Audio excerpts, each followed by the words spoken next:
Thank you.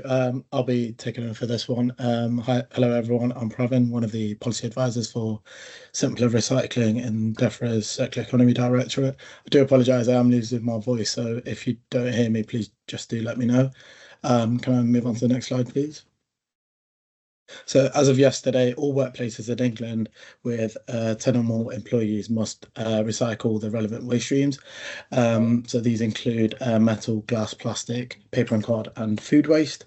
By the 31st of March 2026, all local authorities must collect the core recyclable waste streams from all households in England except in areas with transitional arrangements. For microfirms, so that's workplaces with fewer than 10 employees, they have until the 31st of March 2027 to comply, and plastic film collections from all households and workplaces will also be required by then. Can I move on to the next slide, please?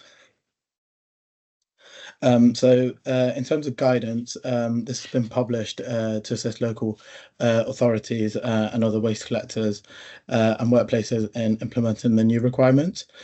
So the workplace recycling guidance has been published to help workplaces understand the changes and what they must do to comply.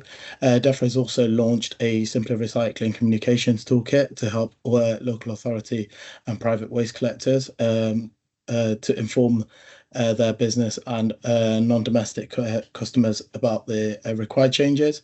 RAP have also launched business of recycling guidance and resources to help workplaces set up recycling.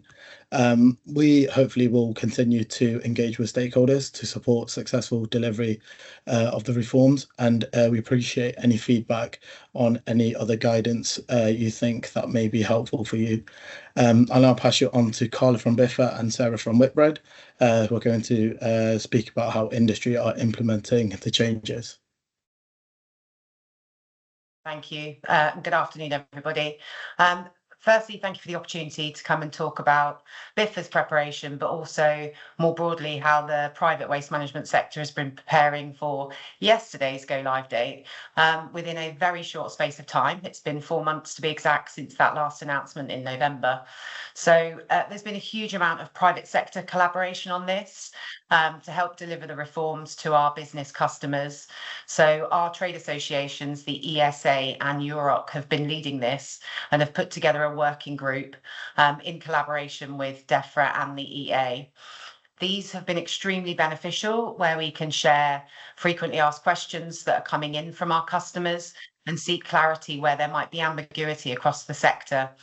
And as part of these sessions, importantly, what we need from DEFRA and the EA to support us all in delivering messages to businesses. So just thought I'd mention as well, so the ESA and EUROC are also running a webinar on the 11th of April on simpler recycling for waste collectors and waste producers, and also have got ACS, speaking from a waste producer perspective. So there's been a huge amount of preparation in terms of simpler recycling from our perspective. So the latter part of last year, we were looking about how we adapt our operating model to look at how we can bring different containers and different service offerings to our customers. So looking at more smaller containers to bring into our operations, particularly with the no de minimis around food waste. So us bringing kind of caddies into our network. It's fair to say there's been a huge amount of financial outlay, so containers, vehicles, and internal resources to deliver the reforms to our business customers. And there's been a huge amount of work done on communications in terms of the reforms to our customers. So that might be in cases of webinars, emails to our customer base, and informing businesses of the regulations and what they need to do to comply. We've produced quite a bit of collateral collectively within the industry in terms of FAQs, new posters and signage to support the reforms. And we've shared these amongst each other for best practice. So whilst we're still waiting for the statutory guidance, so there are some questions being asked which we can't clarify for businesses, but we are seeking, where we are still seeing some inconsistencies in interpretation of the regulations within the sector, we're hoping that the statutory guidance irons that out and gives clarity to the private sector. And we've been raising that as part of our working sessions. And inevitably, we have seen pinch points in our supply chain. So for containers and trucks, we're all ordering at the same time to be ready for yesterday's go live date. And we're making sure that we share this with DEFRA in the EA so that they're aware of the challenges that we're facing as a private sector. One real challenge, I think it's fair to say, is the 10 FTE aspect that's been a challenge to manage. We don't or didn't hold employee information as part of our customer data. So we've effectively communicated to our entire customer base, and that's kind of been a standard approach across the private sector. So pleased to say we've had a huge uptake of services for food and recycling as part of these regulations. So within Biffa specifically, we've had 45% of all the new orders that have come in have been weighted towards food waste. So we saw a similar impact in Wales, albeit slightly smaller customer base. But after a review of the Welsh workplace recycling, we saw an increase of around 55% of tonnage that we were collecting in terms of food waste. So given the business has had such a high uptake in terms of England and with a larger customer base, we're hoping for that to be even higher as a result of these changes for England. Hopefully that's given you some indication as to kind of how we're preparing as a private sector and specifically kind of what we're seeing at Biffa. Delighted to introduce one of our customers and welcome Sarah in from Whitbread to talk about how they've prepared for these changes within their organisation and in terms of what they've been doing. So Sarah, over to you. Thanks, Carla. So yeah, hi everyone, I'm Sarah. I'm Environmental Sustainability Manager at Whitbread. We have around about 1,000 hotels and restaurants across the country. And I think it's fair to say it's a scale that's both benefit and a challenge for us when it comes to preparing for simpler recycling.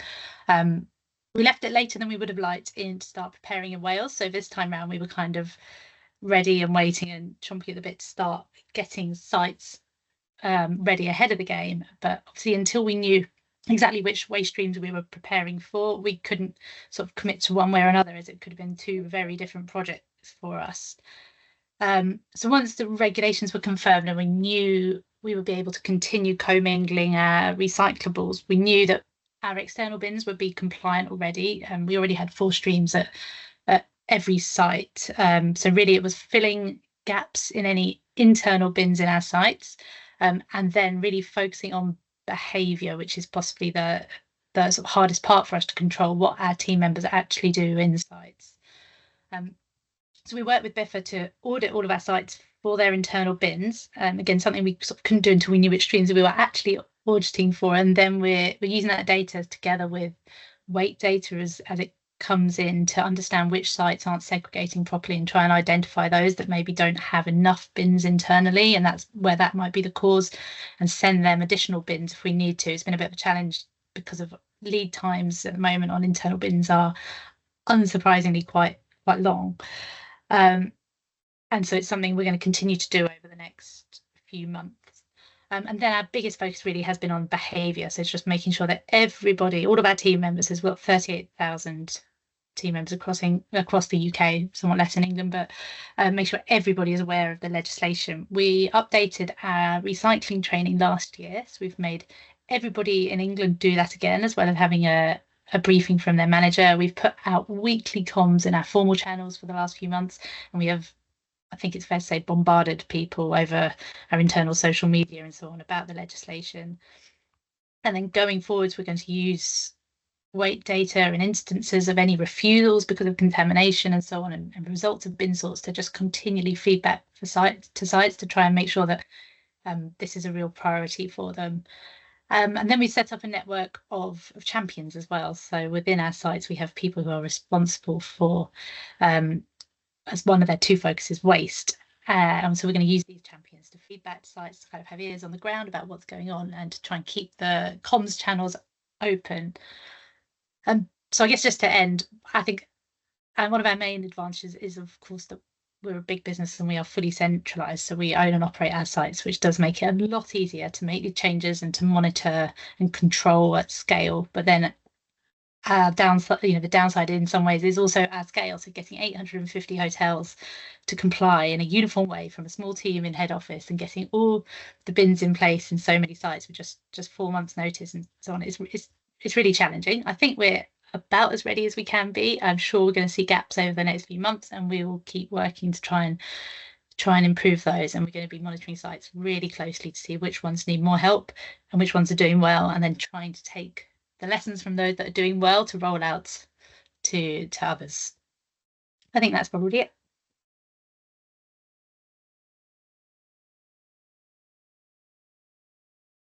Thank you very much. If we could go to the next slide, please. And I think next up is for our colleagues at the Environment Agency to come on and provide an update. Good afternoon, everybody. My name's Mandy Langstaff from the Environment Agency. And just a bit on our compliance approach to simpler recycling, as we are the regulator for England. So we're aware that some workplaces may find the introduction of the reforms more challenging than others.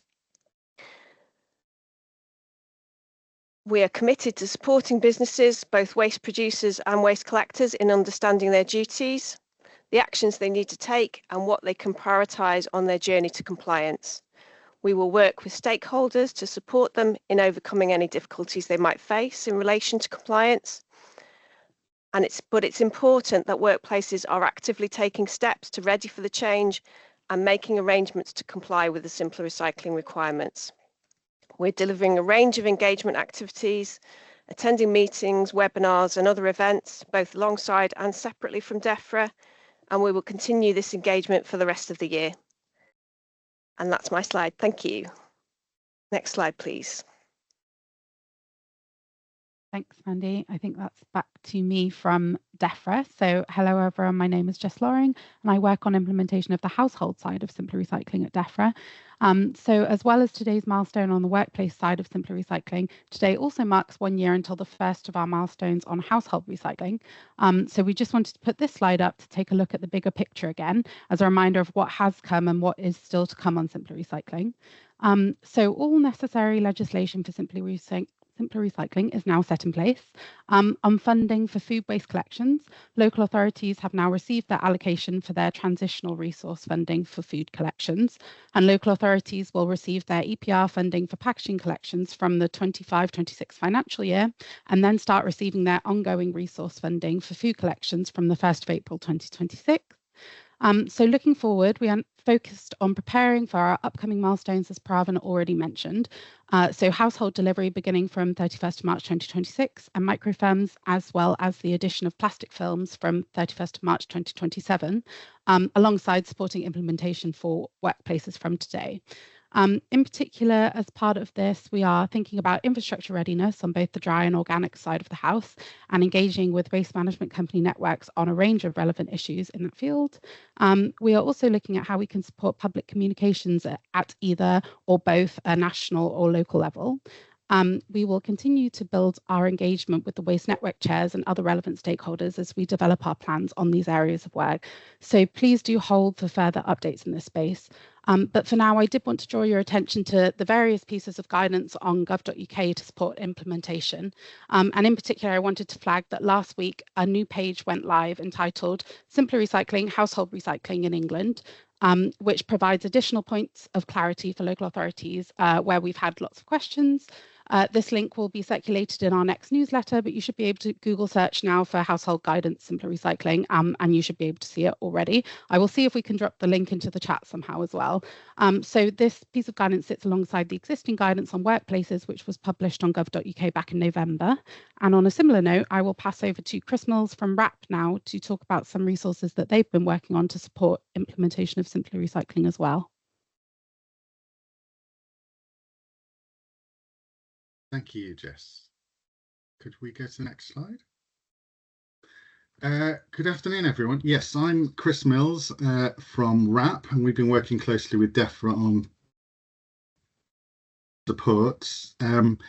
Today, I'm just going to talk briefly around ETEEP and good practice guidance. So many people on the call will probably be aware of TEEP, but there is a written assessment requirement on local authorities to essentially justify where they wish to deviate from government's position of separate collections. And so historically, this has been known as TEEP.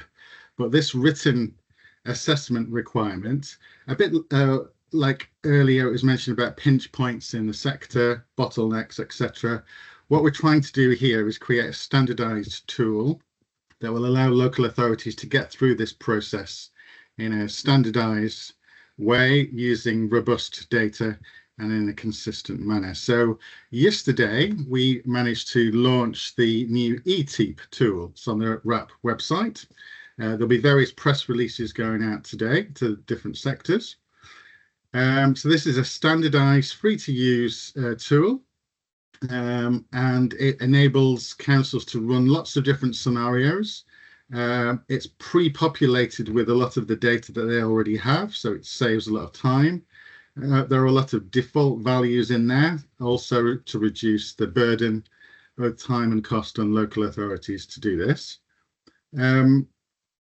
It's been tested quite extensively with around about 50 local authorities that started this process back in November time and completed testing in the last couple of weeks.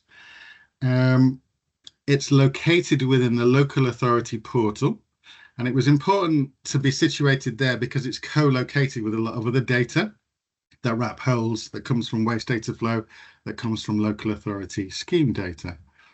So authorities wanting to use the tool will have to go on and register with the portal and then get an access code to access the tool. But essentially there are versions for curbside properties and also a separate element for communal or flatted properties. And then it allows the users to develop scenarios, save that data within the portal, come back to it, perhaps if officers wish to engage with other staff within the council, so finance teams or operations managers, etc. And then finally, when the council's ready, they can run their curbside report or communal report, and that can be used to as evidence for the written assessment. So as I say, that was launched yesterday, and I'll encourage local authorities to go on and have a look at that. If we get to the next slide, please. And then the other thing that we've been launching today, I believe, is good practice guidance. So whenever government sort of puts out national guidance relating to the legislation of any reforms, they're usually quite high level and very specific that relate to the elements of the legislation. But what you frequently see is supporting guidance that just gives a bit more context, a bit more outlines of good practice, because particularly in the waste and recycling sector, the diversity of collection practice and scheme design, there was a call in previous consultations for some more supplementary guidance. So these are generally shorter statements on a lot of collection related topics. There are 24 topics overall.